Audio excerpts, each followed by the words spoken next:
Various reasons for forming a captive include, maximizing your optimal risk profile as an organization, creating efficiencies and lowering your total cost of risk.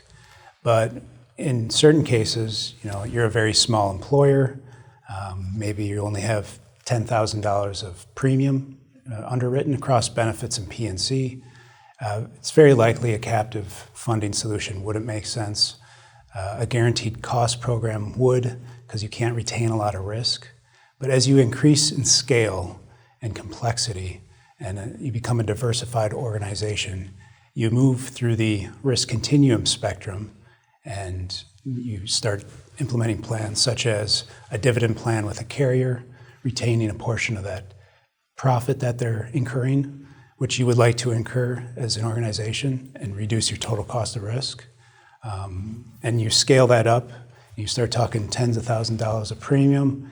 A dividend plan may not be as appealing. A retrospective plan or a high deductible plan starts to make more sense.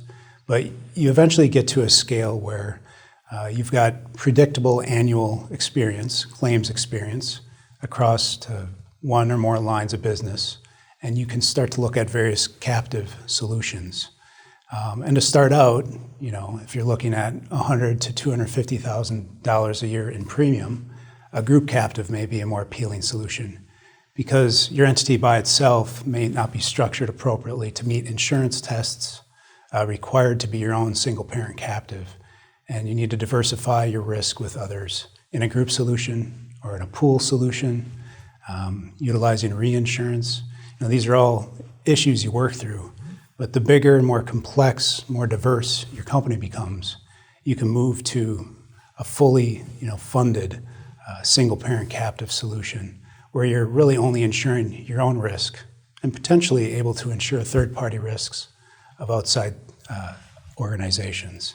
So really what drives a lot of this is savings, moving your carrier profits into a captive solution, generating savings from underwriting income, because captives operate very efficiently with very low expense ratios in comparison to carriers.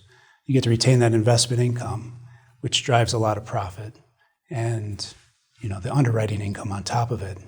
If you feel that the commercial market is very competitive and premium is very fair, even if you are a large organization, you still may opt to a guaranteed cost solution.